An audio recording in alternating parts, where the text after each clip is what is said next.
I think you feel really confident that it was divinely ordered. Maybe all of this, our friendship, you becoming our neighbor, the depth of our friendship, and then these opportunities that we both have. The Windsor family has lived by one unbreakable rule for generations. Never complain, never explain. For decades, this silence has been their armor, their dignity, their power. But on January 16th, 2026, that silence shattered. In a closed-door briefing at Clarence House, Princess Anne, the Princess Royal, the most disciplined and unshakable of Queen Elizabeth II's children, confirmed something that diplomats whispered about but the press denied for years. The Saudi dossier is real. And with those 4 words, the entire narrative of Prince Harry and Meghan Markle's love story collapsed like a house of cards. Within hours, #Saudi dossier and #Anne was right were trending across the United Kingdom. Buckingham Palace went silent. King Charles III was described as deeply wounded yet not surprised. Prince William reportedly walked out of the briefing without saying a word. And across the Atlantic, in Montecito, California, Prince Harry, the man who gave up everything for love, was said to be invisible, unreachable, and emotionally destroyed. But here's what makes this story different from every other royal scandal you've ever heard. This isn't about romance gone wrong. This isn't about family drama or media harassment. This is about British intelligence allegedly warning the palace that Meghan Markle's entry into the royal family wasn't a fairy tale. It was a calculated insertion, a strategic placement, an operation, and it started long before she ever met Prince Harry. The question everyone's asking now is simple but haunting. How did we get here? How did a prince who was third in line to the throne, a decorated military veteran who served 2 tours in Afghanistan, a man who grew up under the most scrutinizing media environment in the world, how did he miss every single warning sign? Or did he see them and simply choose not to believe? The dossier. Let me ask you something. Have you ever wondered how someone goes from struggling actress to dining on super yachts in Monaco? Because that's exactly what MI6 wanted to know. In late 2016, British intelligence compiled what would become known as the Saudi dossier. This wasn't tabloid gossip. This was Level 3 security vetting, the kind required for anyone romantically involved with senior members of the royal family. Most of the time, these investigations are routine, a few unpaid bills, an ex-boyfriend, maybe a questionable photo from college. But Meghan Markle's file? It was anything but routine. According to palace officials who've reviewed the dossier, now confirmed to exist by Princess Anne herself, British intelligence flagged serious, deeply troubling discrepancies between Meghan's public story and her private lifestyle. Here's what the public knew. Between 2008 and 2012, Meghan was a struggling actress. She auditioned relentlessly, took small roles, lived modestly, and worked her way up in Hollywood. But here's what MI6 discovered. Between 2009 and 2012, Meghan appeared on at least 4 Mediterranean super yachts, with satellite-verified stops in Antibes, Monaco, Capri, and the Turkish Riviera. She attended events hosted by Middle Eastern financiers, Russian-linked art brokers, and individuals connected to Gulf intelligence circles. And her travel and accommodation costs during those years? Intelligence estimates put them at over £1.4 million. There was no verifiable source of income to support that lifestyle. Now, let's pause here for a moment, because this is where the numbers become impossible to ignore. In 2011, Meghan stayed at the Monte Carlo Bay Hotel and Resort during F1 weekend, one of the most expensive weekends of the year in Monaco. She occupied a penthouse suite where room prices exceeded £6,500 per night. That's not a typo. £6,500 per night. During those same years, Meghan's reported annual income was under £40,000. Do the math with me. If you're earning £40,000 a year before taxes, how do you afford even one night in a suite that costs more than a month's salary? Let alone 14 nights? Let alone multiple trips across multiple years? The answer, according to MI6's financial tracing unit, is simple. She didn't pay. Someone else did. The dossier includes a term that intelligence analysts use in situations like this: shadow patrons. People who fund access, appearances, and experiences without leaving a paper trail. People who want someone in a specific place at a specific time for a specific reason. And according to the report, Meghan had shadow patrons for years. So let me ask you, who paid for it? That's the exact question Princess Anne asked Prince Harry in early 2017 when she confronted him with the dossier. His response: "I don't care. I love her." But love doesn't answer the question, does it? Love doesn't explain the yacht manifests. Love doesn't explain the private rooftop functions in Istanbul. Love doesn't explain how a woman with a supporting role on a cable TV show was seated beside crown princes and sovereign wealth fund managers at invite-only events across 3 continents. Love is powerful, but it's also blind. And in Harry's case, it may have been weaponized.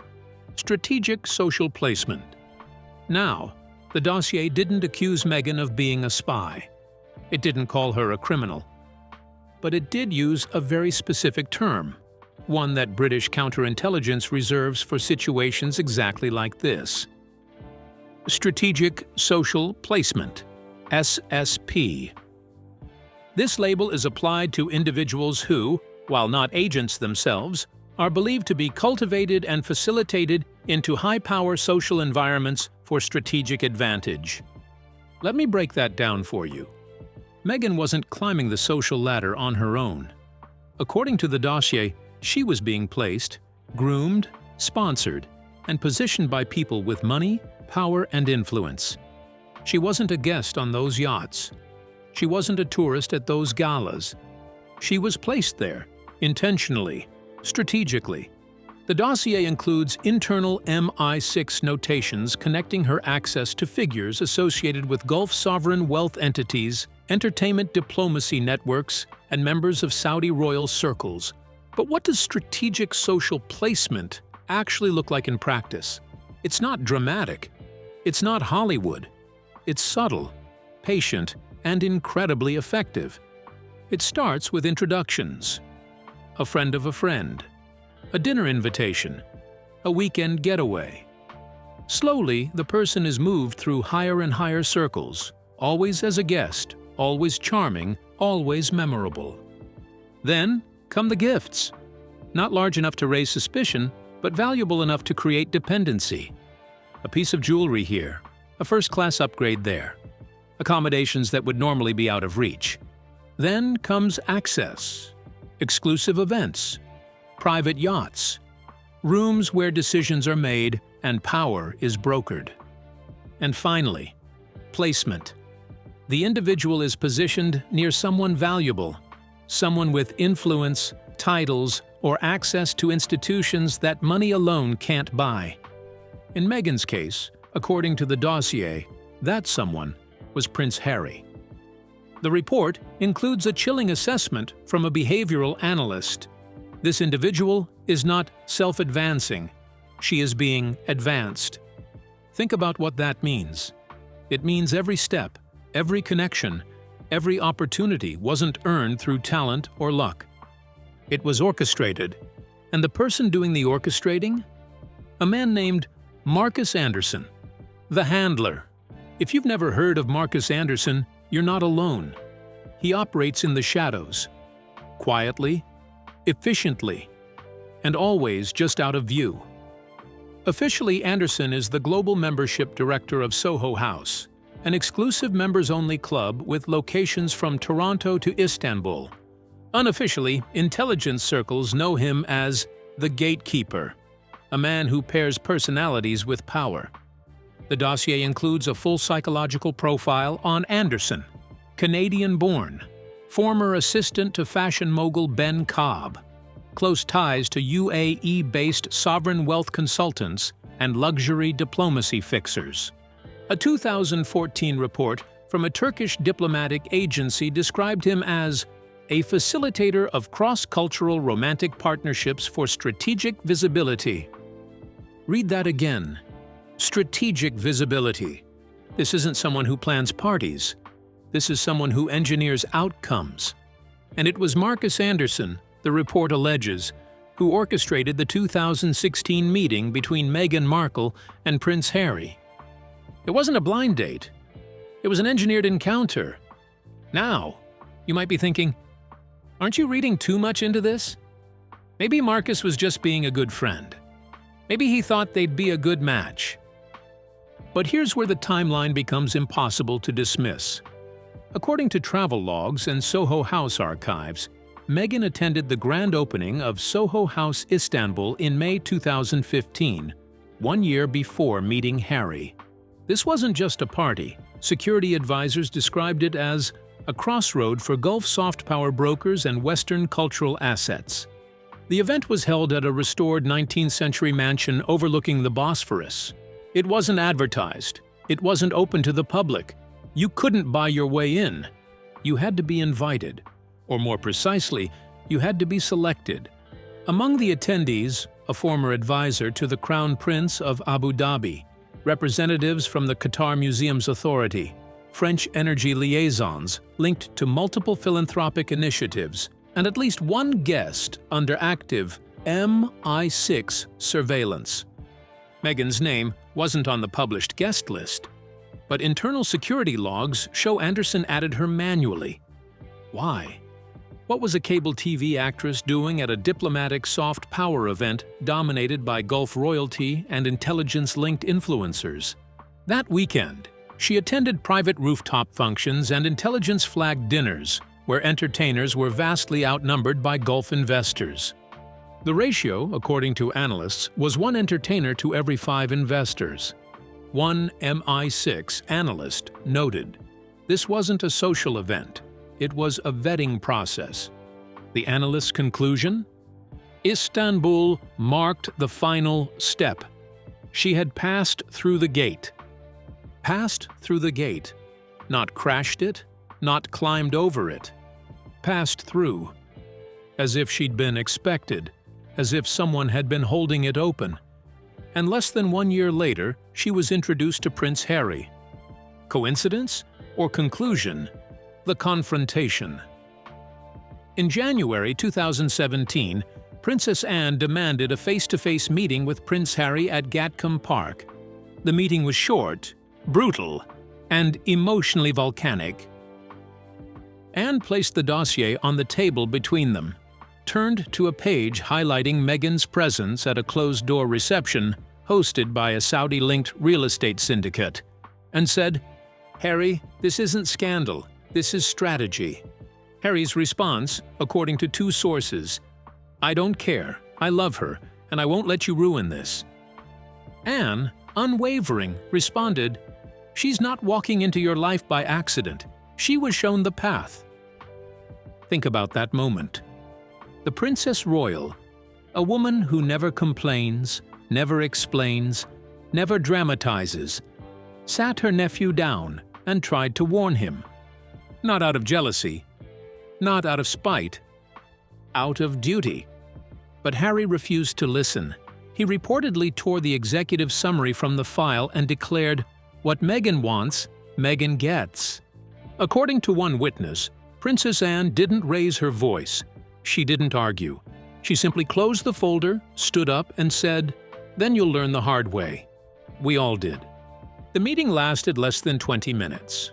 When Anne left, Harry was alone with the torn pages scattered across the table. He didn't read them. He didn't even look at them. He swept them into the fireplace and watched them burn. The palace didn't interfere further. King Charles, hoping to preserve family peace, declined to act. Prince William privately voiced concerns, but was overruled. And Princess Anne, she retained her copy of the file. The same file she slid across the table at Clarence House 9 years later. But here's what haunts people who know the full story. Anne didn't just keep the file as insurance. She kept it as evidence, because she knew. From the very beginning, she knew this day would come. She knew Harry would eventually have to face the truth, and when that moment arrived, she wanted to make sure there was no room for doubt, no space for spin, no way to claim it was all just rumors and jealousy. The dossier was real. The warnings were real. The danger was real. And Harry ignored all of it. The financial trail. Let's go deeper into the money because that's where the story becomes undeniable. Between 2008 and 2015, Meghan Markle's declared income averaged less than £40,000 per year. She worked small roles, did minor endorsements, and eventually landed Suits, which paid her approximately £35,000 per episode in the early seasons. That's a decent living, but it's not yacht money. It's not Monte Carlo penthouse money. It's not private jet and diplomatic gala money. Yet during those same years, Meghan lived a lifestyle that intelligence analysts estimated cost between £1.2 and £1.8 million. Where did that money come from? MI6's Economic Analysis Unit attempted to trace her funding through traditional channels: bank accounts, credit cards, loans, family support. They found nothing that explained the gap. No inheritance, no secret trust fund, no wealthy benefactor that she publicly acknowledged. What they did find were patterns. Meghan would disappear from Los Angeles for weeks at a time, always during peak luxury seasons. Summer in the Mediterranean, winter in the Gulf, spring in the French Riviera. She stayed in hotels she couldn't afford, attended events she shouldn't have had access to, and appeared in photographs alongside people whose net worth exceeded small nations.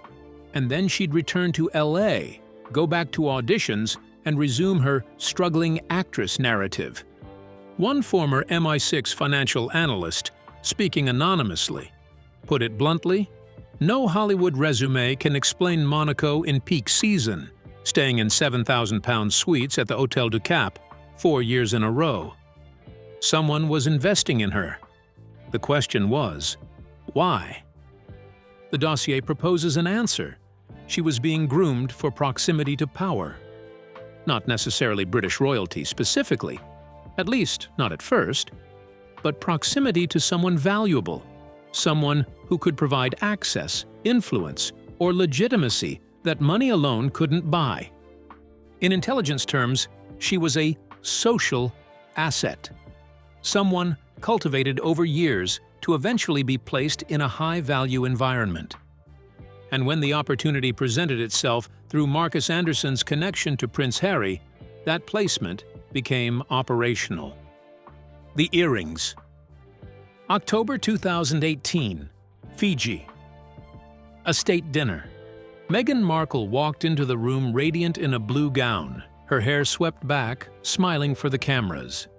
And hanging from her ears, a pair of cascading diamond chopard earrings that sparkled under every flash. The British press swooned. Fashion magazines praised the look. When asked, Kensington Palace said the earrings were borrowed. But according to newly reviewed annexes of the Saudi dossier, that statement wasn't true. The earrings were a gift. And the sender, Crown Prince Mohammed bin Salman, MBS himself. Let that sink in for a moment. The earrings were valued at £500,000. They were gifted according to MI6 files in late 2015 or early 2016, shortly before Meghan began dating Prince Harry. They were delivered via an intermediary, connected to a Saudi cultural envoy, tracked through customs as part of a private diplomatic parcel routed through Istanbul and Geneva. In Gulf elite circles, this type of transaction has a very specific meaning. It's called a closing gift. A discreet, lavish thank you given when a woman exits that world, often before marriage or a major life transition. Intelligence analysts interpreted it clearly. This is how the Gulf ends things. You pay to silence the past before the woman enters a new orbit. So when Meghan wore those earrings to the Fiji state dinner, just 2 weeks after journalist Jamal Khashoggi was murdered, with global outrage pointing directly at MBS, it wasn't just tone-deaf. It was a loyalty signal. 3 days before the dinner, Kensington Palace aides reportedly begged Meghan not to wear them. She refused, insisting they'd been cleared and were simply loaned by a jeweler. But here's what makes this moment so significant. The earrings had been identified. MI6's asset verification unit had traced them to a specific set previously catalogued by a Geneva-based luxury monitoring firm. That same set had been seen on guests aboard the yacht Serene in 2012. The same yacht Meghan was photographed boarding near Antibes. The origin of the set was traced back to a discreet auction in Doha in 2010, which featured Gulf Royal acquisitions. In other words, Meghan had been gifted diamonds that linked her past directly to the very world that Princess Anne had tried to shield the crown from. Princess Anne was reportedly horrified when she saw the photos. One palace official, speaking anonymously, summarized it bluntly. That wasn't a fashion statement, that was a loyalty signal. And then Meghan wore them again. Months later, at a private reception in London hosted by a Middle Eastern delegation, she wore the same earrings. It was then that Princess Anne allegedly turned to a senior aide and said, "She's not borrowing, she's branding." To Anne, this wasn't merely tone deafness, it wasn't a fashion mistake. It was defiance, a refusal to leave behind the power brokers who had supported Meghan's rise. The earrings became a symbol of lingering allegiance, a literal, glittering reminder that Meghan had entered the House of Windsor with unresolved ties and no intention of severing them. Do you see the pattern forming here? The yachts, the handler, the earrings. These aren't coincidences. They're breadcrumbs. And they all lead back to the same question. Was Meghan Markle in control of her own story, or was someone else writing the script? Harry's defense and denial. At the time, Prince Harry defended Meghan fiercely and publicly. He accused palace aides of being xenophobic. He labeled the questions about the earrings as conspiratorial. He reportedly snapped at Princess Anne during a December 2018 family meeting saying, "You don't know her world. She earned everything she has." Anne, in her famously curt style, said only, "No woman earns those diamonds without earning something else along the way." That confrontation was the last time Anne and Harry spoke in person, before the Sussexes departed the UK in 2020. For Harry, defending Meghan became central to his identity. It wasn't just about love anymore. It was about proving everyone wrong. The palace was wrong.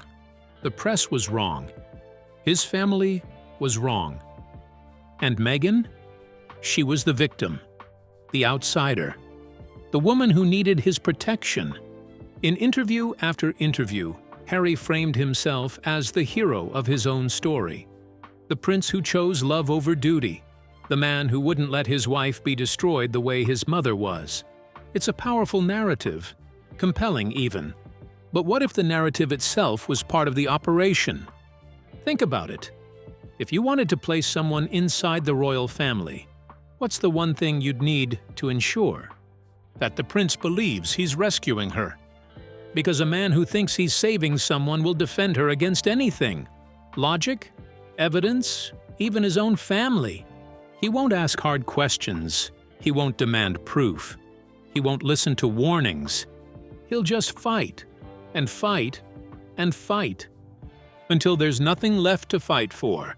Harry's collapse. January 16, 2026. 7:45 a.m. Pacific Standard Time. Prince Harry receives a phone call.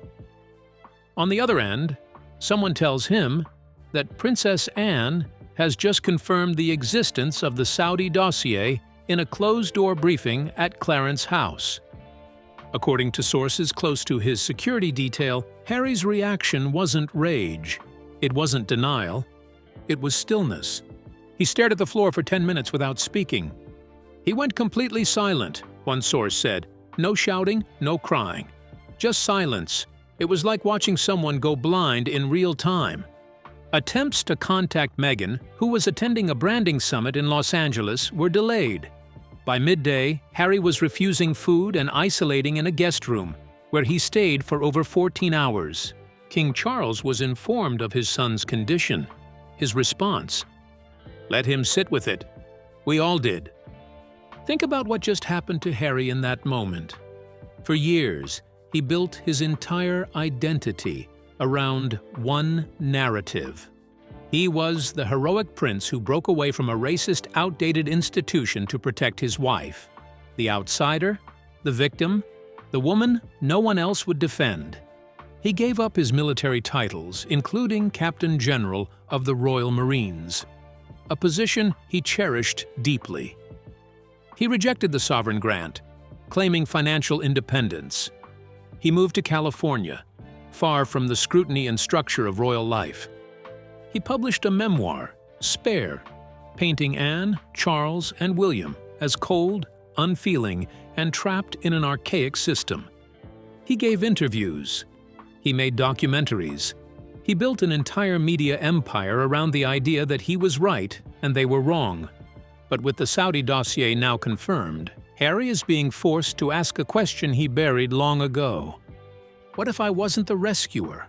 What if I was the one being used? One palace insider put it devastatingly. He wanted to believe he was saving Cinderella, but he was the last piece in someone else's chess game. The realization isn't just intellectually painful.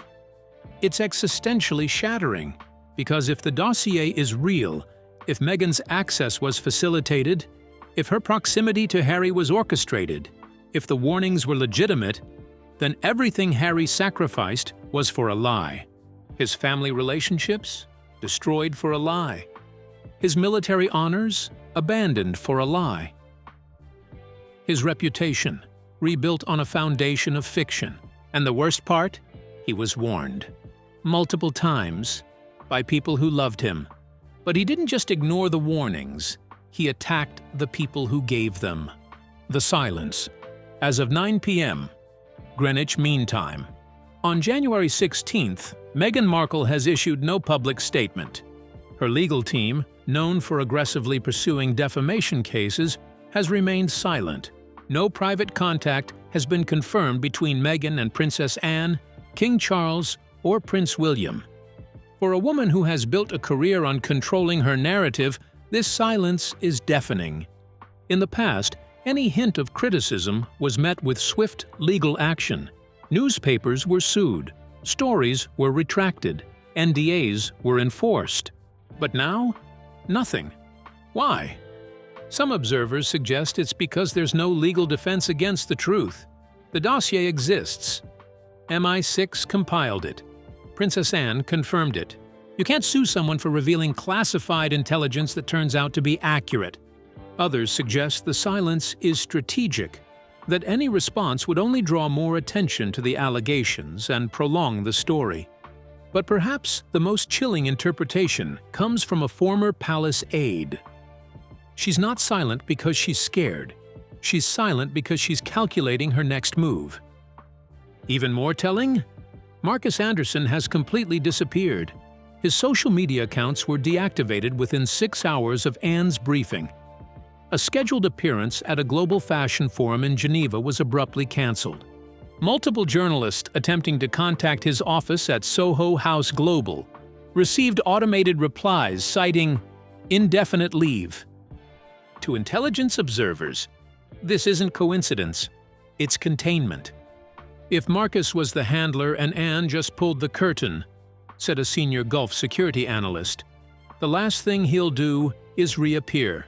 His job and his leverage are now liabilities. Think about what that means. The man who allegedly orchestrated Meghan's entire social ascent, the man who introduced her to Prince Harry, the man who held the keys to her access, he's gone. No statements, no defenses, no explanations, just silence. And in intelligence circles, that kind of silence speaks volumes. For Harry, the most devastating realization may not be the diamonds, the dossier, or even the handler. It's the collapse of the story he created for himself. The story where he was the hero, the reckoning. Behind the scenes, Prince William has greenlit what insiders are calling the Windsor firewall, a newly formalized security system to prevent future infiltrations. It includes mandatory MI5 and GCHQ background reviews of all romantic partners of senior royals, extending far beyond standard vetting. A registry of foreign-linked luxury gifts, including jewelry, travel accommodations, and loans, all to be declared and archived. A permanent ban on accepting unattributed hospitality from private hosts not vetted by the Foreign Office. And perhaps most significantly, a restructured marital access clause giving the monarch veto authority over engagement announcements tied to unresolved intelligence flags. One senior aide reportedly said, "This isn't about punishing Harry, it's about protecting George and Charlotte from being blindsided the way we were." This is institutional evolution in real time. The monarchy is adapting, learning, hardening itself against modern threats that Queen Elizabeth II never anticipated. Because the threat isn't military invasion or political revolution anymore. It's infiltration, soft power, strategic social placement. And the House of Windsor just learned that lesson the hardest way possible. In Greek mythology, Cassandra was cursed to speak the truth but never be believed. Until it was too late. For many within the palace and beyond, Princess Anne's role in this saga now echoes that fate. She raised the alarm in 2017. She brought the file to Sandringham. She confronted Harry face to face. And she was dismissed as jealous, outdated, cold. Royal commentators called her old-fashioned. Tabloids suggested she was resistant to change, unwilling to accept a modern American woman into the family.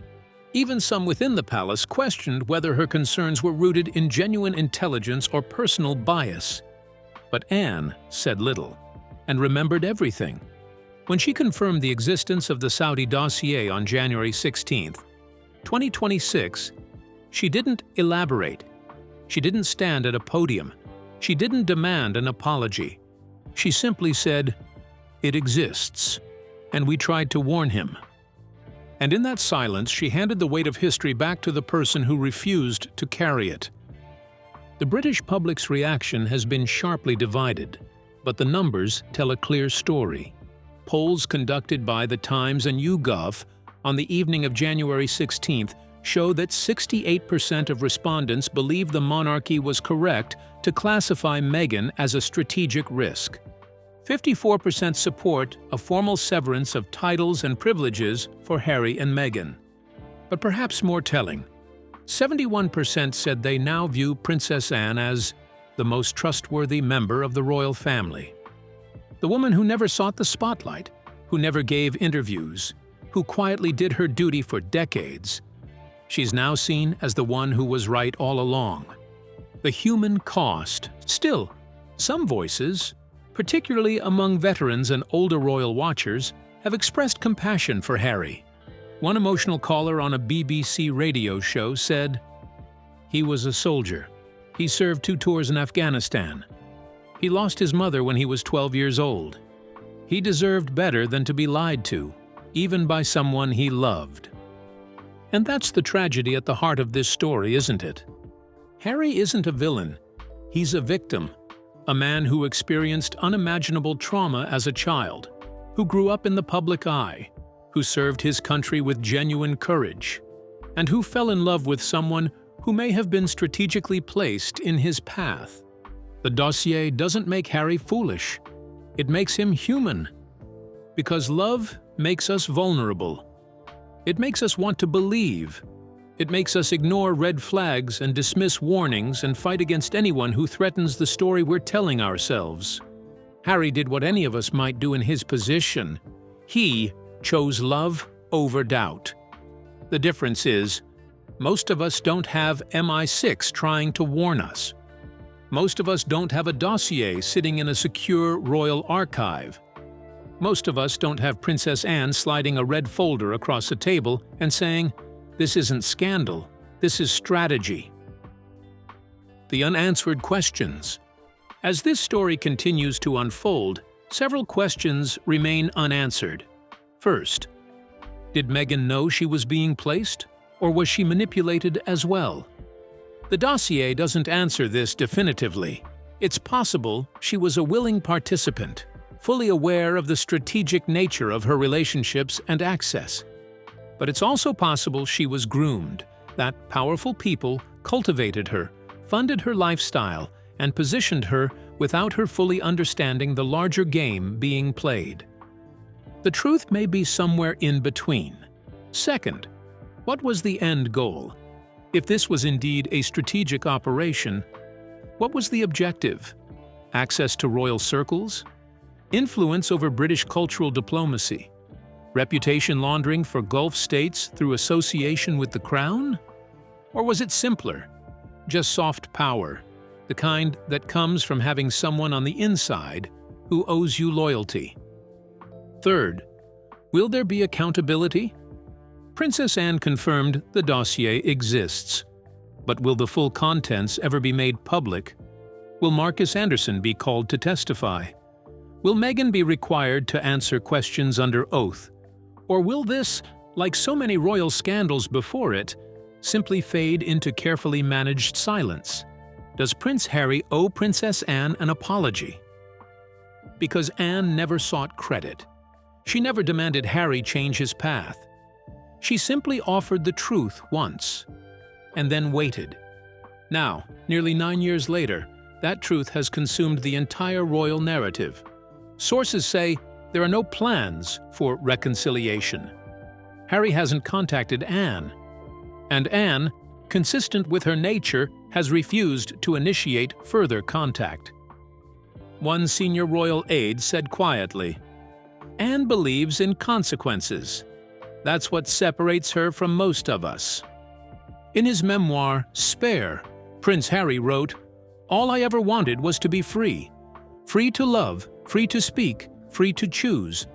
But now, in 2026, the man who broke free from Buckingham Palace stands trapped by the very choices he thought made him independent.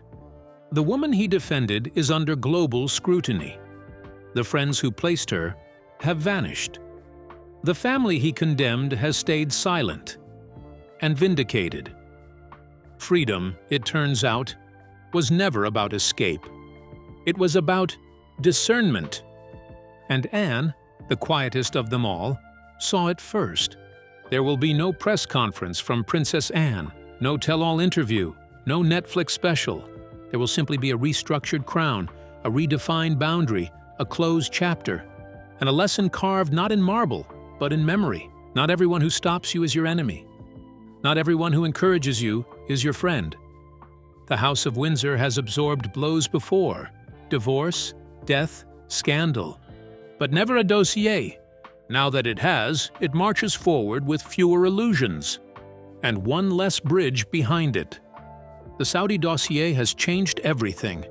Not because it revealed something the palace didn't know, but because it proved that what they knew was real, documented, and undeniable. For Harry, the road ahead is unclear. Does he acknowledge the truth and seek reconciliation? Does he double down on his narrative? Does he retreat further into silence? For Meghan, the questions are even more complex.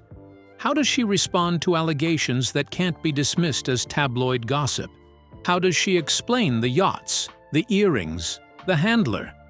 For the monarchy, the path is clearer. Protect the institution. Learn from the breach. Ensure it never happens again. And for Princess Anne, she'll do what she's always done. Stay silent, do her duty, and let history prove her right. Because in the end, the Windsor motto wasn't broken on January 16, 2026. It was rewritten. Never complain, never explain, But always remember. And the House of Windsor will remember this.